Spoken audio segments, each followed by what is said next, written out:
I really need to talk about the media, honestly, because the media has been very unfair, has been always unfair, honestly. It was never fair, in my perspective. They always pictured as Israel as the peaceful country that is basically surrounded by a bunch of terrorists who are literally trying to just take over the country and make it theirs, basically. However, in reality, Israel is the occupation that broke literally for over 45 UN resolutions.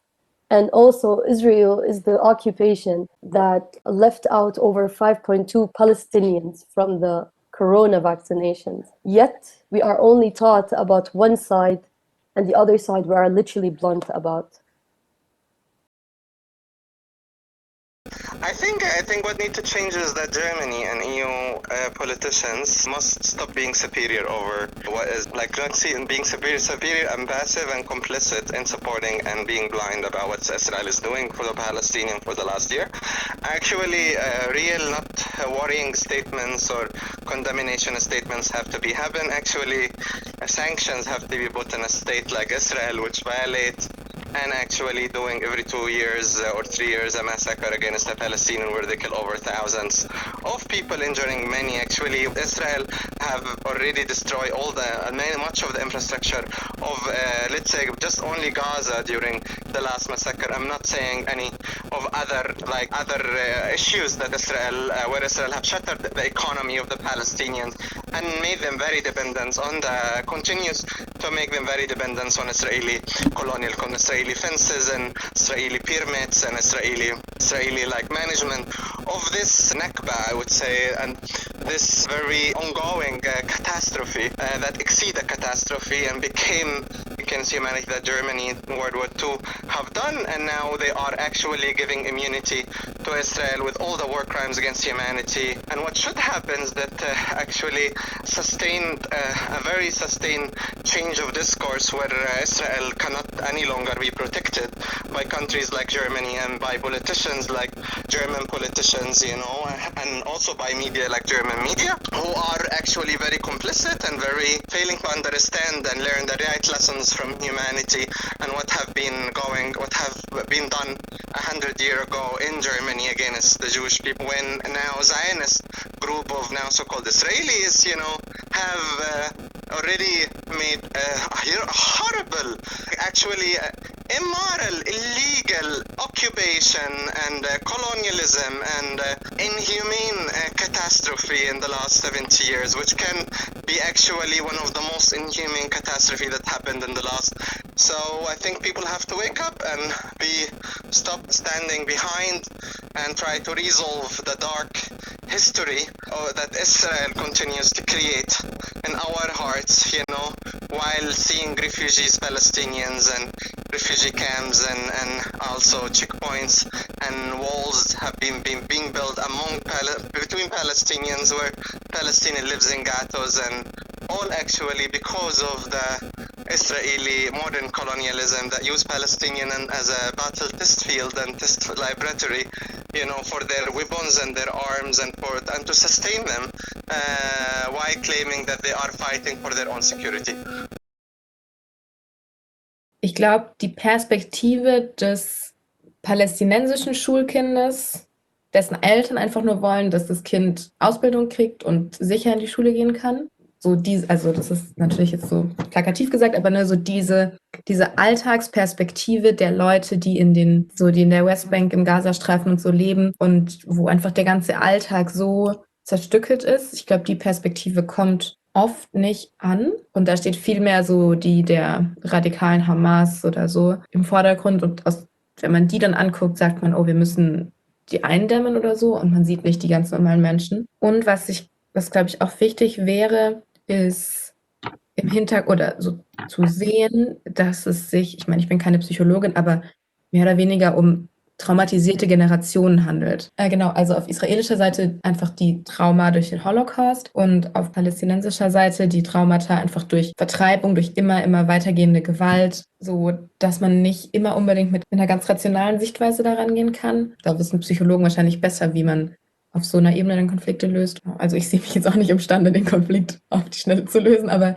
ich glaube, das sind so ein paar Aspekte, die man mit einbeziehen muss. Also ich finde genau ein Schritt, was ich eben auch schon gesagt habe, ist, dass Deutsche verstehen, nur weil Juden in Europa sehr, sehr lange unterdrückt worden sind und Opfer waren, die Realität in diesem kleinen Fleckchen Erde, Israel und Palästina, sieht anders aus. Da sind Juden die absolut Privilegierten, die stehen ganz oben an der Nahrungskette. Und danach kommen viele, viele andere Leute.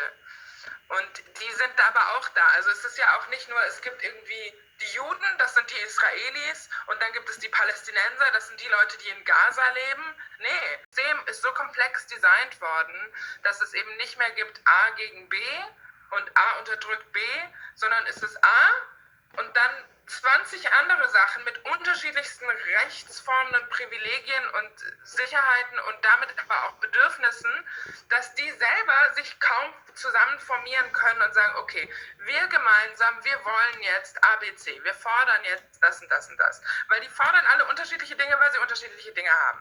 Dann gibt es irgendwann die Palästinenser im Westjordanland, dann gibt es irgendwo in dieser Liste noch Palästinenser in irgendwelchen Flüchtlingsheimen im Libanon oder in Jordanien oder auch im Westjordanland.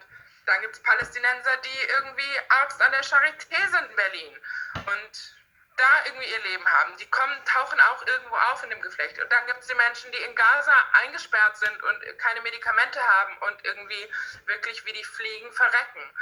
Also die Wahrnehmung des Konfliktes, also das ist jetzt ein bisschen widersprüchlich, aber ich würde mir einerseits wünschen, dass diese Komplexität wahrgenommen wird und andererseits, dass nicht immer behauptet wird, es sei so komplex.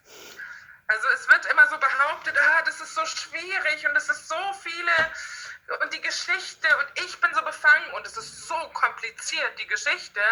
Nee, eigentlich ist es nicht besonders kompliziert.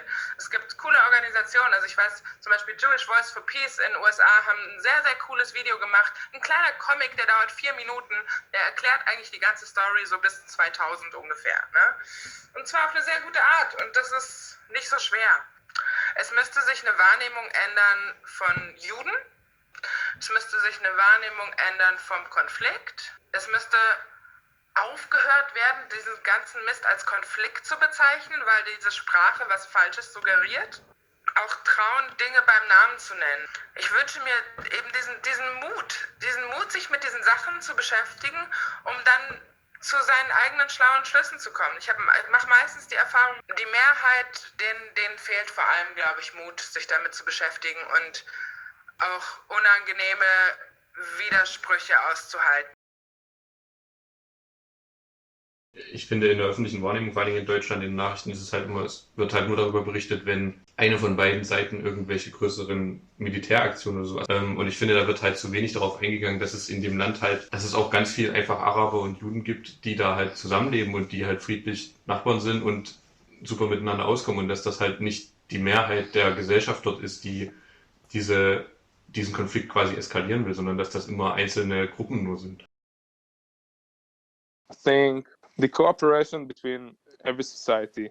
Well, I'm not that familiar with those cooperation, but I know for sure there are some Israeli Arabs, friendships, and Orthodox Arabs, and every other thing. Because if you can live together in Jerusalem or in Yaffo or even in most of the north side of Israel, living together, Jews and Arabs and everything else, that's not getting enough attention in the media, and they live peacefully. I think, like other way around, it's too covered. How much army. You know, I think that's been covered way more than like good things that we have here, like our healthcare or our education system, which both are very, very good. And the all army and war and the bombs situation is just focus on, I don't know how to say it, on, and then it just takes away the light from the good things that happen here. Also, like, I think our country is pretty accepting to different religions, so it's also something that I would like to see more